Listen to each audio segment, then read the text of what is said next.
बिस्मिल्लाहिर्रहमानिर्रहीम, अस्सलाम वालेकुम। खेलों की खबरों पर तबसरा और तज़ियों से स्कोर के एक और प्रोग्राम के साथ सैयद याह्या हुसैनी आपकी खिदमत में हाजिर है।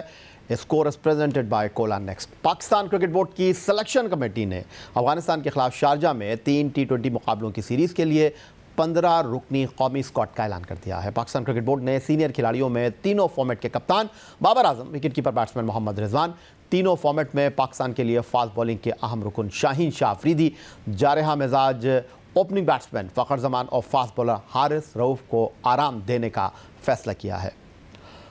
अफगानिस्तान के खिलाफ चीफ सेलेक्टर हारून रशीद ने टीम का ऐलान किया और लेग स्पिनर शादाब खान को कप्तान मुकर्रर किया।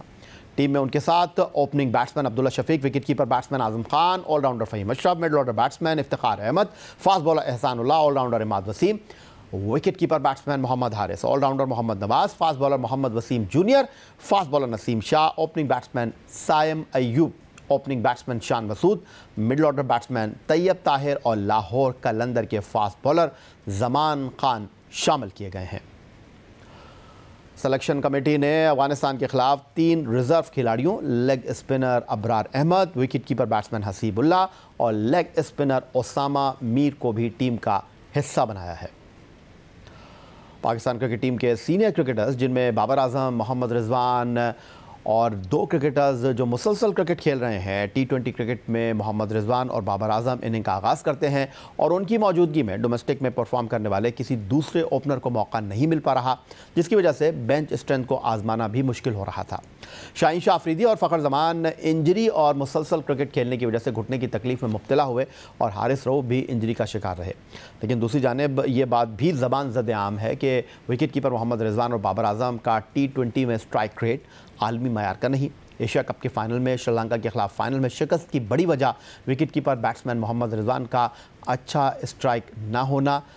पाकिस्तान को मैच के आगाज़ पर जीतने के लिए 8 रन का रन रेट दरकार था, लेकिन जब मोहम्मद रिजवान 17वें ओवर में आउट हुए तो पाकिस्तान को 19 के रन रेट से रन दरकार थे। एशिया कप के फाइनल हारने के बाद T20 वर्ल्ड कप में पाकिस्तान के फाइनल तक पहुंचने के लिए दूसरी टीमों की फतह और शिकस्त पर इन्हिसार करना पड़ा और इसकी वजह जिम्बाब्वे जैसी कमज़ोर टीम के हाथों पाकिस्तान की पर्थ में शिकस्त भी बनी। वर्ल्ड कप से कबल इंग्लैंड के खिलाफ सीरीज़ में भी पाकिस्तान टीम को नाकामी का सामना करना पड़ा। अफगानिस्तान के खिलाफ सीरीज़ के लिए कौमी टीम का ऐलान करते हुए चीफ सेलेक्टर हारून रशीद के साथ पाकिस्तान क्रिकेट बोर्ड की मैनेजमेंट कमेटी के सरबराह नजम अजीज सेठी भी प्रेस कॉन्फ्रेंस के लिए आए। अपने इब्तिदाई कलमात अदा करते हुए नजम अजीज सेठी ने कहा कि उन्हें बहुत दुख हुआ जब उन्होंने मीडिया में मुतज़ाद खबरें देखी कि कप्तान तब्दील किया जा रहा है, कभी किसी का नाम कप्तानी के लिए बताया गया और कभी कुछ और कहा गया। लेकिन असल मसला अफगानिस्तान क्रिकेट बोर्ड से T20 सीरीज़ का बाकायदा तय ना होना था, जिसकी वजह से उन्होंने मीडिया को इस बारे में आगाह नहीं किया। इसलिए मीडिया के साथ कोई ज़्यादा डिटेल में शेयर नहीं किया कि क्या हमारी सोच है इसके पीछे कि सीरीज़ को कैसे ट्रीट करना चाहिए या नहीं। तो उसकी वजह से काफ़ी स्पेकुलेशन और गलत किस्म की स्पेकुलेशन चलती रही है कि जी कौन जाएगा, कौन कप्तान होगा, कौन होगा इन, कौन होगा आउट। मुझे बड़ा दुख होता था जब मैं देखता था कि इस किस्म की स्पेकुलेशन चल रही है, मगर मेरी बड़ी मजबूरी थी कि मैं जब तक अफ़गानिस्तान के साथ sign on the dotted line ना हो जाता, कॉन्ट्रैक्ट सील ना हो जाता, उससे पहले कोई बात करना मुनासिब नहीं था। तो इसलिए इसमें थोड़ी सी देर हुई और मैंने देखा पिछले 7, 8, 10 दिन से बहुत सी स्पेकुलेशंस चल रही थी, कौन होगा इन, कौन होगा आउट, कौन कप्तान होगा, कौन नहीं होगा, वगैरह वगैरह। उसके साथ बहुत सी मिसअंडरस्टैंडिंग्स भी खड़ी हो गई हैं। कुछ एनालिस्ट्स ने, मीडिया वालों ने खुद ही फैसला कर लिया कि जी फलाना होगा और इसलिए ये तो गलत है या ये सही है, और वो तनकीद भी शुरू हो गई है। हालांकि हमारी तरफ से कोई ऐसी किसी किस्म की इंडिकेशन भी नहीं थी। बहरहाल ये चलता है, ऐसे ही होता है, मगर अफसोस मुझे होता है इतनी स्पेकुलेशन शुरू हो जाती है विदाउट रियल इन्फॉर्मेशन। बहरहाल अब वो फाइनलाइज हो गया है अफ़गानिस्तान वाला कॉन्ट्रैक्ट और हमने भी अपनी स्ट्रेटजी जो है फाइनलाइज कर ली है। मैं आपको बताऊं मेरी सोच क्या थी, जो कि फिर मैंने सेलेक्टर्स के आगे रखी और इत्तेफाक हुआ। उसके बाद सीनियर प्लेयर्स के साथ भी अब मैंने उनको कॉन्फिडेंस में लेके और जो आज मैं अनाउंस करने जा रहा हूँ ये सब सीनियर प्लेयर्स को इसमें कॉन्फिडेंस में ले लिया गया है और उनका इत्तेफाक है। पीसीबी मैनेजमेंट कमेटी के सरबराह नजम सेठी ने मजीद कहा कि उन्होंने कप्तान Babar Azam, wicket keeper batsman Mohammad Rizwan, fast bowler Shaheen Shah Afridi, Fakhar Zaman और हारिस रऊफ से बात की और बताया कि उन्हें अफगानिस्तान के खिलाफ T20 सीरीज़ में आराम दिया जा रहा है। नजम सेठी ने जोर देते हुए कहा कि कप्तान बाबर आजम उनके मुस्तकिल कप्तान हैं, उनके अलावा टीम का कोई दूसरा कप्तान नहीं है। अलबत्ता अफगानिस्तान के खिलाफ सीरीज़ के लिए शादाब खान को कप्तानी सौंपी गई है। मैंने बाबर आजम से बात कर ली है, मैंने रिजवान से बात कर ली है, मैंने शाहीन से बात कर ली है, फ़खर से बात कर ली है। हम इनको रेस्ट कर रहे हैं और सारे खुश हैं, नो प्रॉब्लम। दूसरी बात यह है कि किसी किस्म की कोई थ्रेट नहीं है। जो हमारा एस्टैब्लिश्ड कैप्टन है Babar Azam, he remains the captain of the Pakistan national squad. जिस दिन बाबर मुझे कहेगा कि जी मैंने एक कैप्टनसी छोड़नी है, 2 रखनी है, या तीनों रखनी नहीं है, या 1 रखनी है, 2 नहीं रखनी, यह बाबर का फैसला होगा। मैं उसकी बड़ी इज्जत करता हूँ, हमारा वो टॉप स्टार है और मुझे बड़ी खुशी है कि ही सपोर्टेड दिस, ये जो इनिशिएटिव हम अब ले रहे हैं। हारिस रऊफ से भी बात हो गई। अब रह कुछ कोई भी नहीं गया। जिनको हम 4 या 5 लोगों को हम रेस्ट कर रहे हैं, दे आर ऑन बोर्ड, उनकी प्लेस पक्की है हमारी टीम में। फ़ौरन हम बाद की जो टीमें बननी है उनके ऊपर कोई थ्रेट नहीं है, वो हमारे असासे हैं, उनको जेन्युइनली रेस्ट दिया जा रहा है और बाकी लोग जो आ रहे हैं उनको टेस्ट किया जा रहा है। तो ये मैंने आपको बैकग्राउंड देनी थी सारी चीज़ की। ये भी मैंने फ़ैसला किया है, ये क्योंकि ये मेरा फ़ैसला है, ये सिलेक्शन कमेटी का फ़ैसला नहीं है। कंसल्टेशन मैंने उनसे की है कि Shadab will be the captain of this tour. लेकिन प्रेस कॉन्फ्रेंस में नजम अजीज सेठी से यह भी सवाल हुआ क्या वो मुस्तकबिल में तीनों फॉर्मेट के कप्तान पर अमल करने जा रहे हैं, जिस पर नजम अजीज सेठी ने कहा अभी उनका कप्तान बाबर आजम है, लेकिन दुनिया में भी तीनों फॉर्मेट के अलहदा कप्तान बनाए जाते हैं। वो आगे चलकर ये देखेंगे, लेकिन अभी बाबर आजम ही उनके कप्तान हैं।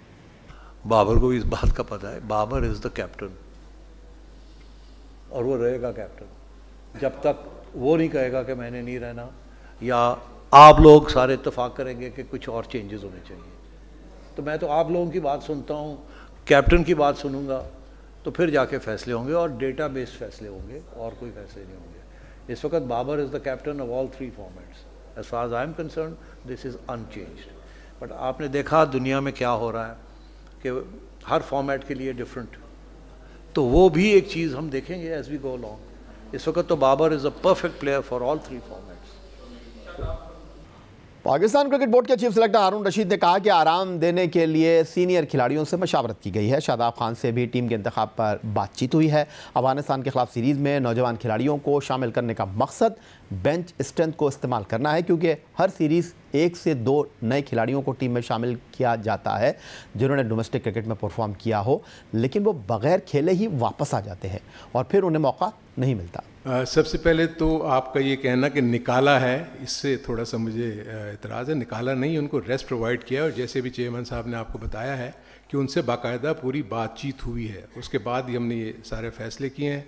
शादाब खान के मतलब भी बताया कि उससे भी बात की गई और उनके साथ टीम भी डिस्कस हुई। सो सब ऑन बोर्ड है। देखें, एक सबसे इम्पॉर्टेंट चीज़ हम सबको ये समझनी चाहिए कि चाहे पाकिस्तान क्रिकेट बोर्ड हो, सिलेक्शन कमेटी हो, टीम मैनेजमेंट हो, हम सब का गोल एक है।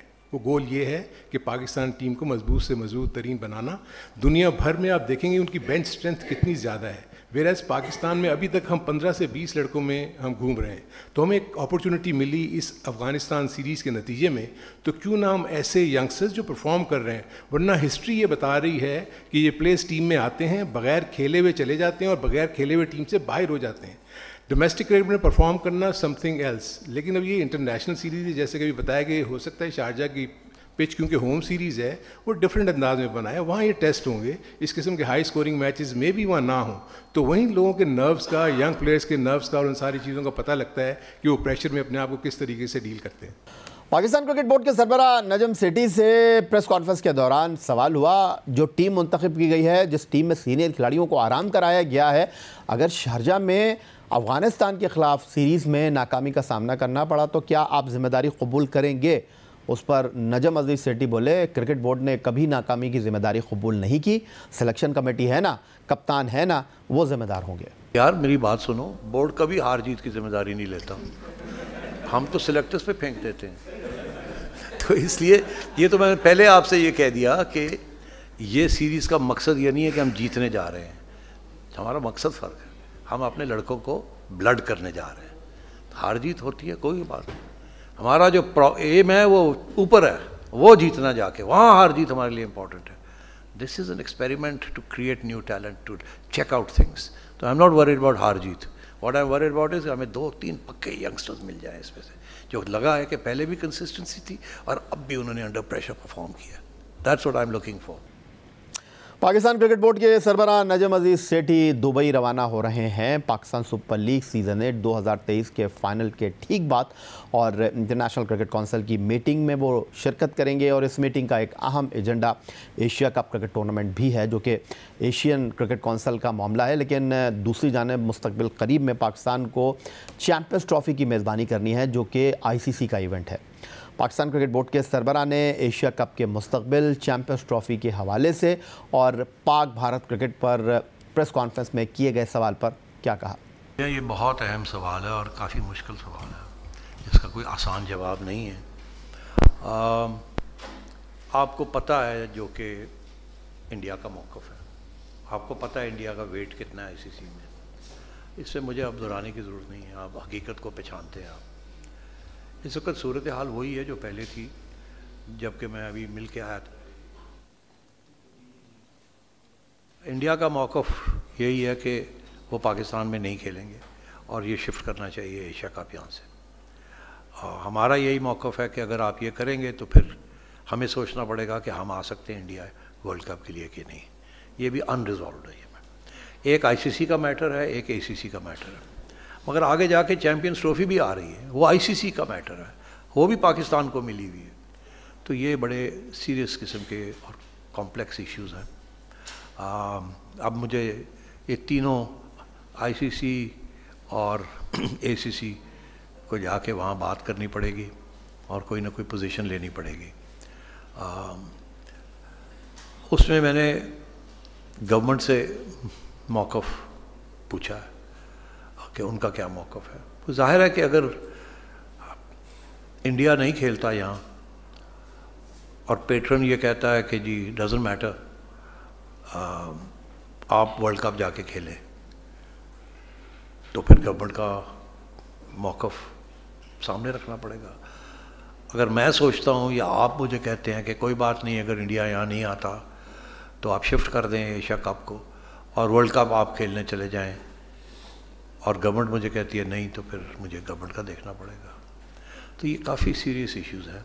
अभी अखबारों में ख़बरें चल रही हैं कि गवर्नमेंट का मौक़िफ़ यही है कि अगर इंडिया नहीं खेलेगा तो हम भी नहीं खेलेंगे जाके वहाँ। क्योंकि देखिए, मैं समझता हूँ कि इस मौक़िफ़ में काफ़ी वज़न है। अगर इंडिया कहता है यहाँ उनकी सिक्योरिटी का इशू है और सारी दुनिया कहती है यहाँ कोई सिक्योरिटी का इशू नहीं है, और मैं ये कहता हूँ कि हमारी टीम को इंडिया के अंदर सिक्योरिटी का इशू है क्योंकि जिस किस्म के कम्यूनल हालात वहाँ चल रहे हैं, तो उसमें भी बड़ा वज़न है। तो ये सारी चीज़ें अब देखनी पड़ेंगी, क्या मौक़िफ़ लेना चाहिए या नहीं पाकिस्तान के नेशनल इंटरेस्ट में, और इसमें यकीनी तौर पर हुकूमत और सिक्योरिटी एजेंसियों का जो मौक़िफ़ है वो सामने रखना पड़ेगा। वक्त हुआ एक ब्रेक का, लेकिन इससे पहले आपको बताना ज़रूरी है, score is presented by Cola Next. Break के बाद बात करेंगे पाकिस्तान सुपर लीग से जुड़ी कुछ खबरों की।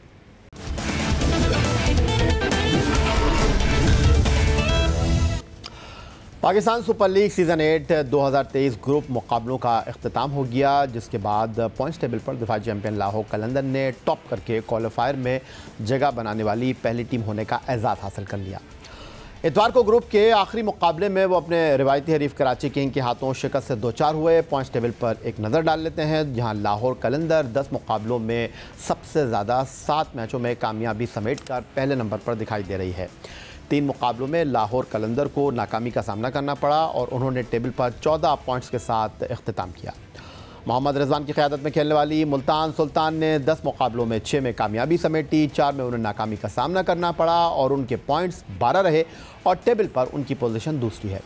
इस्लामाबाद यूनाइटेड ने 10 मैचों में 6 फतह और 4 नाकामियों के बाद 12 पॉइंट्स हासिल किए, लेकिन मुल्तान सुल्तान से रन रेट बेहतर ना होने की वजह से वो तीसरी पोजीशन पर रहे। बाबर आजम की क़यादत में खेलने वाली पेशावर ज़ल्मी ने 10 मुकाबलों में 5 में फतह समेटी, 5 में नाकामी उनका मुक़द्दर बनी और उनके पॉइंट्स 10 रहे और टेबल पर उन्होंने चौथे नंबर पर इख्तिताम किया। Karachi king Quetta gladiator play of के लिए क्वालिफाई ना कर सकी। दोनों टीमों में के जो मैचेस रहे, जहां 10-10 मुकाबलों में वो 3 में कामयाब रहे और 7 मुकाबलों में दोनों ही टीमों को नाकामी का सामना करना पड़ा। कराची किंग ने 5वीं और कोयटा ग्लैडिएटर ने 6ठे नंबर पर PSL 8 का इख्तिताम किया। HBL PSL 8 2023 के ग्रुप मुकाबलों के अख्ताम के साथ ही प्लेऑफ में क्वालिफायर और पहले एलिमिनेटर खेलने वाली टीमों का फैसला हो गया है। लाहौर कलंदर और मुल्तान सुल्तान ने ग्रुप में टॉप किया और वो बुध को कदाफी स्टेडियम लाहौर में होने वाले पहले क्वालिफायर में एक दूसरे के मद्दे मुकाबिल होंगे और फातेह टीम बराह रास्त फाइनल के लिए क्वालिफाई कर लेगी। क्वालिफायर में शिकस्त खाने वाली टीम सेकंड एलिमिनेटर खेलेगी। पहले एलिमिनेटर में इस्लामाबाद यूनाइटेड और पेशावर ज़ल्मी की टीमें जुमेरात को एक दूसरे के मद्दे मुकाबिल होगी और फातेह टीम क्वालिफायर में शिकस्त खाने वाली टीम से मुकाबला करेगी और सेकंड एलिमिनेटर की फातेह टीम फाइनल के लिए क्वालिफाई कर लेगी। यही था आज का हमारा प्रोग्राम। ट्विटर पर आप हमें फॉलो कर सकते हैं, आप हमें ईमेल कर सकते हैं, अपनी राय से आगाह कर सकते हैं score@geo.tv पर। इस दुआ इस उम्मीद इस तवक्को के साथ कि पाकिस्तान में खेल और खिलाड़ी तरक्की करते रहे। सैयद यासनी को स्कोर की पूरी टीम के साथ अगले प्रोग्राम तक के लिए इजाज़त दीजिए। अल्लाह हाफ़िज़।